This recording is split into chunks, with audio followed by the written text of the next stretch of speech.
অফিসারটা আমি পা দিই সালাম নিজে পা দেওয়ার চেষ্টা করছে। ওই সালা শহরের বাচ্চাদের গালি শুনে ওই সালা অফিসার আমার কাছে কৈফিয়ত তলব করছে।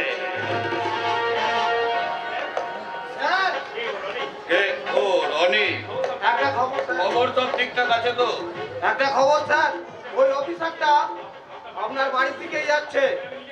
স্যার আমি নিজের চোখে দেখলাম ওই অফিসারটা বিবেকের বৌদিকে বলছে আপনার সম্বন্ধে বাজে রিপোর্টের কথা। ও তাহলে ওই অফিসারটা অনেক কিছু জেনে গেছে, এবার ওকে একটু শুলে দিতে হবে।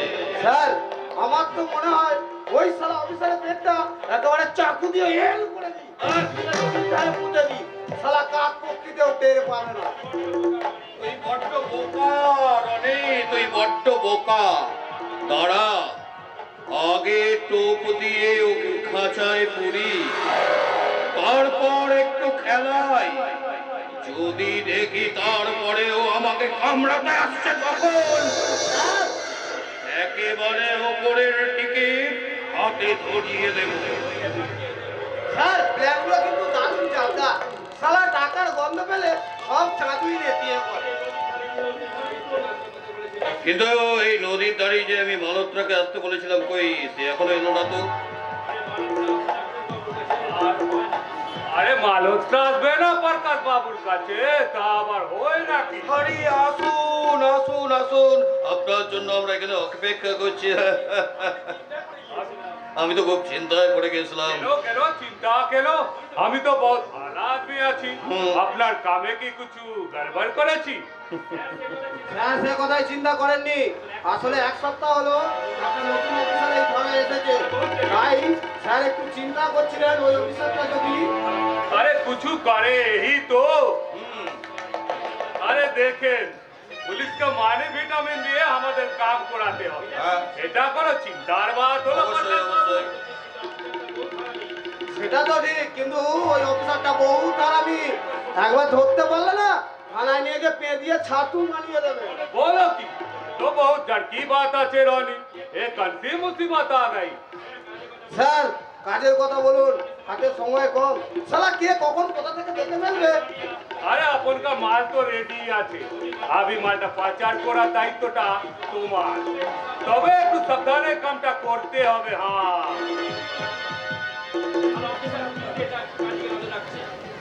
ওই দাদা অফিসারটা এখন পুলিশ দিয়ে চারিদিকে নজর রাখছে। যদি ওই শহরের বাচ্চাটা কিছু জানতে পারে তাহলে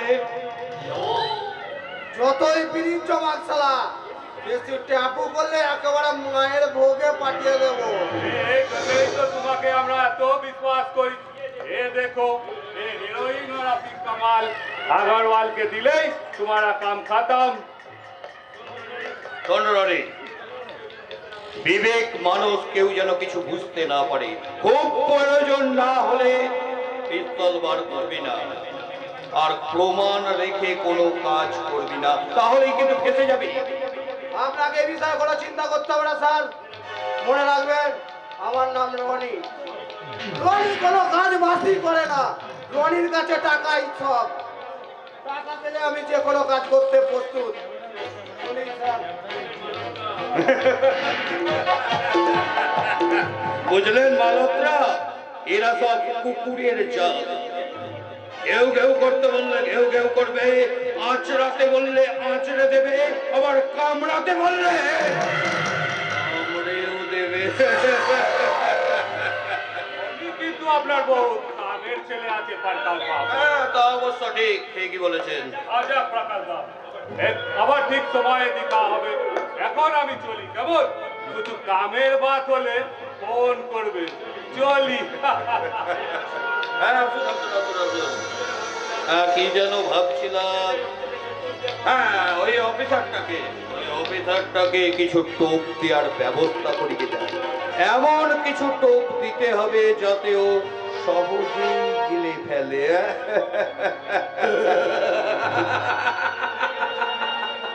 অনেকে আবার সবার হাতে খায় না রে, সেটা কি তুই জানিস না? যেদিন সব ক্ষোভ তোর শেষ হয়ে যাবে না, সেদিন দেখবি তুই কারো টপ হয়ে ঝুলছিস। এই পাগলা, তুই এখানে কি করতে এসেছিস? শালা খুন করে তোকে এই নদী গাবালেই পুঁতে দেবো। উঠে ফেলবি বললেই হলো, হ্যাঁ উঠে ফেলবি বললেই হলো। এই ধরিত্রী মা, এই ধরিত্রী আমার মা, এই মা না আমাকে সব সময় আগলে রেখে দেবে।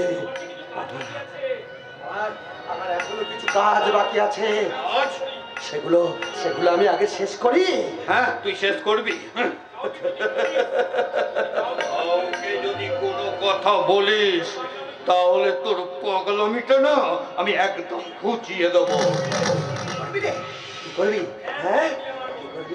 আগুন দিয়ে পুড়িয়ে মারবো। যেমন তোর মেয়েকে আমি ধর্ষণ করে আগুনে পুড়িয়ে খুন করেছিলাম, সেইভাবে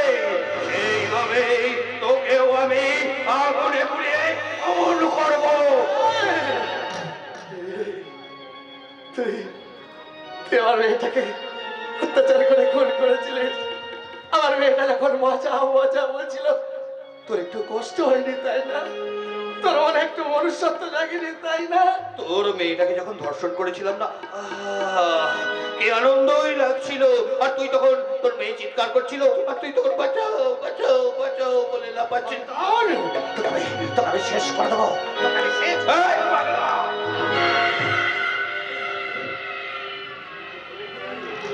ওঠ! আমার বাড়িতে তুই যাবি, তোকে দুটো করে রুটি দেবো। আমার কোনো কথা যদি তুই কাউকে প্রকাশ করিস তাহলে এই প্রকাশ রায়ের থেকে খতরনাক 2 নম্বরই আদমি এই পৃথিবীতে তুই আর দেখতে পাবি না।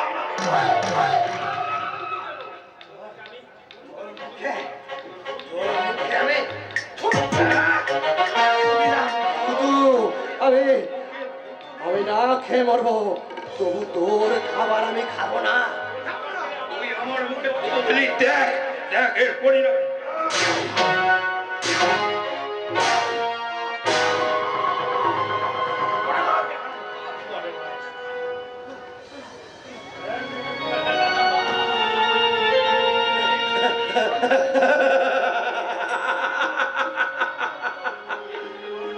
এই পৃথিবীর অনরক্ত সফলতা সত্য, তবু শেষ সত্য নয়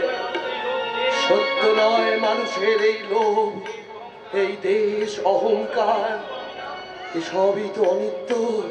আমি না সব লিখেছি। এই তো আমার দেহটা ঠিক যেন খ্রিস্টের রক্ত মাখা দেহের মতো। এই সব শেষ হয়ে যাবে, ভালোবাসা থেকে যাবে, সত্য থেকে যাবে, মিথ্যার পতন হবে। আর সেদিন আমি মানুষের দুয়ারে দুয়ারে মানুষকে বুঝাবো, আমি মানুষকে ডেকে ডেকে বোঝাবো, মানুষ মানুষের জন্যে